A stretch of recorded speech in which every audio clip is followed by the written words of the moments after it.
చాలా రోజుల నుంచి బిగినర్స్ చాలా మంది కామెంట్ సెక్షన్లో మెసేజెస్లో అడుగుతూ ఉన్నారు. ప్రాపర్గా ఒక వర్కౌట్ మాకు చెప్పాలి, దానికి ఒక రిక్వెస్ట్ లాగా అడిగారు చాలామంది. అయితే ఈరోజు నేను వాళ్ళకంటూ ఒక బేసిక్ వర్కౌట్ ప్లాన్, ఫస్ట్ మనం షోల్డర్ వర్కౌట్ నుంచి స్టార్ట్ చేస్తున్నాం. జిమ్లో బిగినర్గా వచ్చిన తర్వాత చాలా రకాల వర్కౌట్స్, చాలా రకాల మనుషుల్ని మీరు చూస్తూ ఉంటారు. అందులో కొంతమంది బిగినర్స్ అయి ఉంటారు, కొంతమంది ఇంటర్మీడియట్ వాళ్ళు అయి ఉంటారు, కొంతమంది అడ్వాన్స్డ్ వాళ్ళు అయి ఉంటారు. వాళ్ళందరినీ ఒక బిగినర్గా మీరు వచ్చి జిమ్లో చూసినప్పుడు ఏ వర్కౌట్ చేయాలో కన్ఫ్యూజ్ అవ్వడం అనేది కామన్గా జరిగే ప్రాబ్లం అది. కాబట్టి ఆ ప్రాబ్లం నుంచి మీరు బయటికి రావాలంటే మీకు బేసిక్ ఒక 5 వేరియేషన్స్ నేను షోల్డర్ వర్కౌట్ గురించి చెప్పబోతున్నాను. సో వీడియో లాస్ట్ వరకు చూడండి.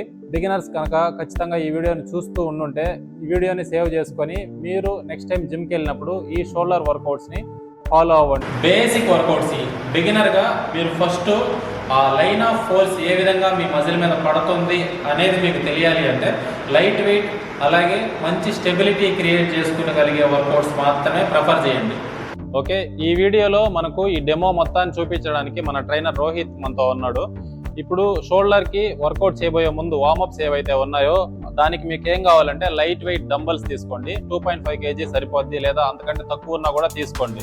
ఇందులో మీరు చేయాల్సింది వచ్చేసి ఫస్ట్ ఈ షోల్డర్ జాయింట్స్కి మొబిలిటీని మీరు ఇంప్రూవ్ చేయాలి. షోల్డర్ జాయింట్ మొబిలిటీని ఇంప్రూవ్ చేయడానికి ఇప్పుడు చూపిస్తాను 2 ఎక్సర్సైజెస్. ఇవి చాలా ఈజీ ఎక్సర్సైజెస్.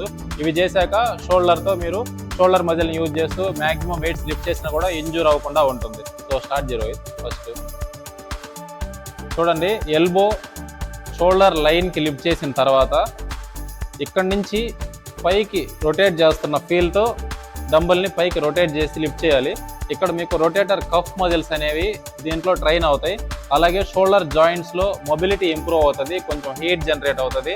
నెక్స్ట్ మీరు చేయబోయే వర్కౌట్స్కి వితౌట్ ఎనీ ఇంజురీ చేయడానికి మీకు దీనివల్ల కొంచెం అవకాశం అనేది మీకు వస్తుంది. కాబట్టి ఈ వార్మప్ యాక్టివిటీని మీరు యాడ్ చేసుకోండి. ఇది అయిన తర్వాత రిమైనింగ్ నెక్స్ట్ ఇంకొక మొబిలిటీ యాక్టివిటీ ఇలా ఉంచుకో, ఇట్లా ఓపెన్ చేయడానికి ట్రై చేయాలి.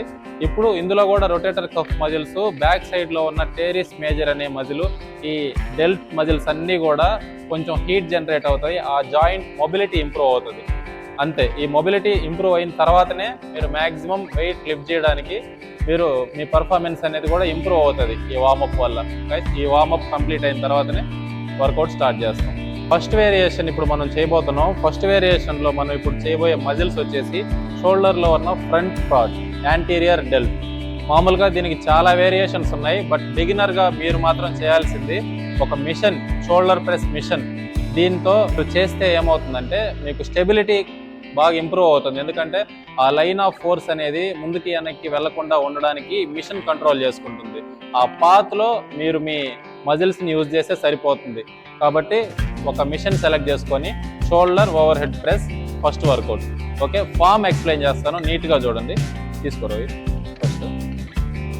ఎప్పుడైనా ఫామ్ చెక్ చేసుకునే ముందు మీ సీట్ ప్రాపర్గా ఉందా లేదా చూసుకోండి. కొంచెం ఎరెక్టెడ్ పొజిషన్లో లోవర్ బ్యాక్ దగ్గర ఆర్క్ మెయింటైన్ చేసి చెస్ట్ ఓపెన్ పొజిషన్లో షోల్డర్స్ని వెనక్కి పుల్ చేసి ఆ మూమెంట్ని ఏమంటారంటే షోల్డర్ రీట్రాక్షన్ అంటారు.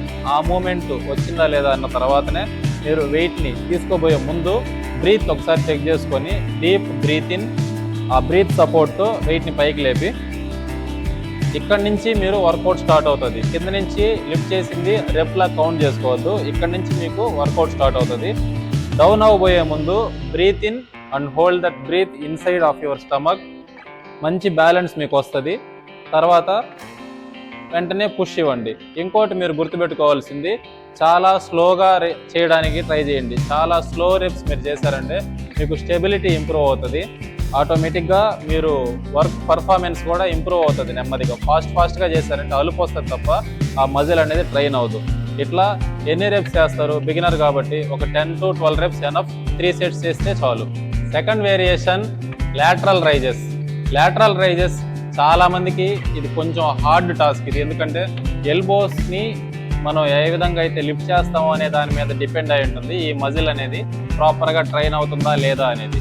కాబట్టి మీరు ఫోకస్ చేయాల్సింది మీ ఎల్బోని బాడీ నుంచి దూరంగా కిక్ చేయడానికి ట్రై చేయాలి. అలాగే డంబల్ని మీరు హైట్గా లేపడానికి ఫోకస్ చేసే కంటే ఎల్బోని దూరంగా పుష్ చేస్తున్నావా లేదా అనే దాని మీద ఫోకస్ చేసి చేయండి. చేరోయి ఓకే. ఇది షోల్డర్ హైట్ కంటే కొంచెం డౌన్లో ఎల్బో ఉంటుంది, ఎల్బో కంటే కొంచెం డౌన్లో రిస్ట్ జాయింట్ ఉంటుంది, అంతే. ఇట్లాగా మీరు పర్ఫామ్ చేశారంటే ఇక్కడ లాటరల్ హెడ్ ఏదైతే ఉందో షోల్డర్ లాటరల్ హెడ్ ప్రాపర్గా ట్రైన్ అవుతుంది. సో ఇట్లాగా కంట్రోల్డ్గా లైట్ వెయిట్తోనే చేయండి లాటరల్ రైజెస్. ఎందుకంటే మీరు రేంజ్ ఆఫ్ మోషన్ బాగున్నా సరే వెయిట్ చాలా దూరం వస్తుంది జాయింట్ నుంచి, అందుకని మీకు లైట్ వెయిట్తోనే ఎక్కువ రేప్స్ చేసేదానికి ట్రై చేయండి. దీంట్లో ఎన్ని రేప్స్ చేయాలి అంటే ఫర్ ఎగ్జాంపుల్ 15 or 18. మరీ హార్డ్గా ఉందంటే అట్లీస్ట్ 12 to 15 అయినా సరే చేయండి. 3 sets చేయండి. Variation front raises. Front raises already మనం ఇందాక ఓవర్ హెడ్ ప్రెస్ చేసినప్పుడు యాంటీరియర్ డెల్ట్ ట్రైన్ అయి ఉంటుంది. బట్ బిగినర్స్ మీరు ఏం చేయాలంటే ఒక మజిల్ని ప్రాపర్గా దానికి ఉన్న 5 వేరియేషన్స్ని అందులో ఉన్న అన్ని హెడ్స్కి ట్రైనింగ్ ఇవ్వడం ద్వారా మీకు ఆ మైండ్ మజిల్ కనెక్షన్ అనేది ఇంప్రూవ్ అవుతుంది. అందుకని ఒక మజిల్నే ట్రైన్ చేయండి మీరు ఒక సెషన్లో. కాబట్టి ఈరోజు షోల్డర్ చెప్పాం కదా, షోల్డర్ని ప్రాపర్గా ట్రైన్ చేయండి చాలు. ఇప్పుడు ఫ్రంట్ రైజెస్. ఫ్రంట్ రైజెస్లో ఫామ్ ఒకసారి చెక్ చేసుకోండి. చాలామంది ఈ గ్రిప్తో చేస్తూ ఉంటారు ఫ్రంట్ రైజెస్. ఇట్లా చేస్తే ఏమవుద్దంటే ఇక్కడ వెయిట్ లోడింగ్ అనేది రెండిటి మీద పడుతుంది, లేటరల్ ప్లస్ యాంటీరియర్. అలా కాకుండా ఇలా లిఫ్ట్ చేశారంటే దీనికి అప్పర్ చెస్ట్లో ఉన్న హెడ్ కనెక్ట్ అవ్వడం వల్ల యాంటీరియర్ మీద మాత్రమే ఎక్కువ ఫోకస్ అవుతుంది. సో యాంటీరియర్ డెల్ట్ ట్రైన్ చేయడానికి ఈ గ్రిప్ మ్యాక్సిమం ప్రిఫర్ చేయండి. ఇట్లా ఎన్ని రేప్స్ చేస్తారు అనేది బిగినర్స్గా మీరు గుర్తుపెట్టుకోవాల్సింది 10 to 15 రేప్స్ అనేది, అది కూడా కంట్రోల్ వేలో వస్తుందా లేదా అనేది గమనిస్తూ చేయండి. లైట్ వెయిట్ తీసుకోండి, ఎందుకంటే జాయింట్స్ నుంచి చాలా దూరం లేపాల్సి వస్తుంది వెయిట్. అలాగే లిఫ్ట్ చేసేటప్పుడు షోల్డర్ హైట్ కంటే పైకి వెళ్లకుండా చూసుకోండి, అంతే. దీనిలో మీరు ఎన్ని చేయాలంటే 3 sets చేయండి, 12 to 15 రేప్స్ చేయండి, అంతే. 4th వేరియేషన్ షోల్డర్స్లో మనం ఆర్డర్లో చేసుకుంటూ వస్తూ ఉన్నాం. First front delt and lateral delt, ఇప్పుడు వచ్చేసి రేర్ డెల్ట్. రేర్ డెల్ట్కి రివర్స్ ఫ్లైస్ అనే వర్కౌట్. ఈ వర్కౌట్కి మ్యాక్సిమం మిషన్స్ని ప్రిఫర్ చేయండి, ఎందుకంటే ఈ చాలా చిన్న మజిల్ ఇది. దాన్ని మీరు డంబల్తో ట్రైన్ చేస్తే మీకు తెలియదు అసలు పడుతుందా లేదా అనేది. కాబట్టి పెగ్ డెక్ మిషన్ వచ్చేసిన తర్వాత ఆ మిషన్ని మీరు రివర్స్ ఫ్లైస్ చేసేలాగా సెట్ చేసుకోవచ్చు. ఆ సీటింగ్ పొజిషన్ ఎలా తీసుకుంటారంటే ఎడ్జ్లో కూర్చోండి. ఫస్ట్ ఎడ్జ్ నుంచి లీన్ ఫార్వర్డ్ అండ్ చెస్ట్ సపోర్ట్తో మీ బాడీ వెయిట్ మొత్తం ఈక్వల్గా షేర్ అయ్యేలాగా ప్లేస్మెంట్ చెక్ చేసుకోండి. తర్వాత హోల్డ్ చేసుకోరు. హోల్డ్ చేసి ఎల్బోస్ని మామూలుగా డౌన్గా ఉంటాయి అప్పుడైనా కూడా, ఎల్బోస్ని facing each other plus elbow direction వచ్చేసి బాడీ నుంచి వెనక్కి ఒక సర్క్యులర్ మోషన్లో ఓపెన్ చేసేలాగా పుల్ చేయాలి మీరు ఇప్పుడు. సో పుల్ చేయరు. ఓకే, ఎక్కడైతే బాడీ ఈక్వల్గా ప్యారలల్గా వస్తుందో, బాడీకి ప్యారలల్గా రీచ్ అవుతుందో అక్కడ ఆపేశారంటే అక్కడ ఆ రేర్ డెల్ట్ అనేది బాగా లోడ్ అవుతుంది, అలాగే మంచిగా కాంట్రాక్ట్ అయి ఉంటుంది. ఇక్కడి నుంచి మళ్ళీ మీరు ముందుకు తీసుకెళ్ళిపోయారంటే కంప్లీట్ స్ట్రెచ్ అనేది కంట్రోల్డ్గా జరిగేలాగా తీసుకెళ్తారు. ఇట్లా దీన్ని కూడా సేమ్ అంతే. బిగినర్గా మీరు గుర్తుపెట్టుకోవాల్సిన బేసిక్ రూల్ అట్లీస్ట్ ఒక 3 to 4 sets, అందులో కూడా 12 to 15 reps, అంతే. అంతకు మించి ఓవర్ ట్రైన్ చేయడం ద్వారా మీరు ఎక్స్ట్రా డ్యామేజ్ అవుతుంది తప్ప అంతకు మించి బెనిఫిట్ ఏముండదు. రికవరీకి చాలా లేట్ అవుతుంది. బిగినర్గా అటువంటి మిస్టేక్స్ చేయొద్దు. ఈ వేరియేషన్ కూడా 3 sets 12 to 15 reps. Last variation 5th variation ఇది. దీంట్లో మనం టార్గెట్ చేసే మజిల్స్ వచ్చేసి ఈ traps, upper traps and mid traps train అవడానికి ష్రగ్స్. ఎక్సర్సైజ్ నేమ్ వచ్చేసి ష్రగ్స్. ఇందులో మీరు వెయిట్ సెలెక్షన్ అనేది ఇంతకుముందు చాలా తక్కువ వెయిట్స్ తీసుకోమన్నాను, దీంట్లో మాత్రం కొంచెం మోడరేట్ వెయిట్లోకి వెళ్ళండి. 10 kg ఆర్ 12.5 kg ఎనఫ్.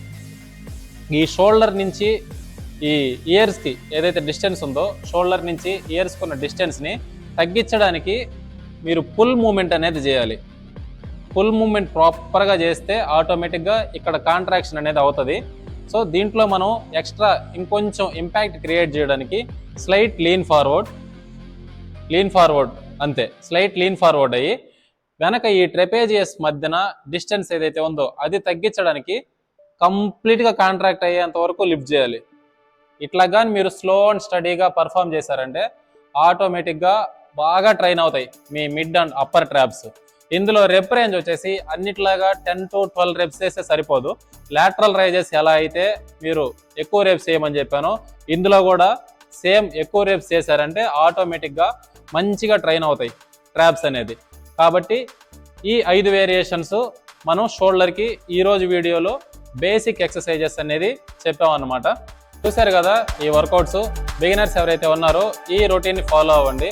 ఎవరైతే వీడియోని లాస్ట్ వరకు చూస్తున్నారో వాళ్ళు ఖచ్చితంగా వీడియోని లైక్ చేయండి, షేర్ చేయండి. ఎవరికి షేర్ చేస్తారంటే ఎవరైతే ఫిట్నెస్ ఫ్రీక్స్ అలాగే జిమ్కి వెళ్తూ ఏ వర్కౌట్స్ చేయాలి అని కన్ఫ్యూజన్లో ఉన్నారో వాళ్ళకి ఈ వీడియో ఖచ్చితంగా షేర్ చేయండి. ఇలాంటి మరింత ఇన్ఫర్మేషన్ అలాగే ఇట్లాంటి కంటెంట్ మీకు ఫ్యూచర్లో రావాలి అనుకుంటే ఖచ్చితంగా సబ్స్క్రైబ్ అయితే చేసి పెట్టుకోండి. Thanks for watching. Please do subscribe.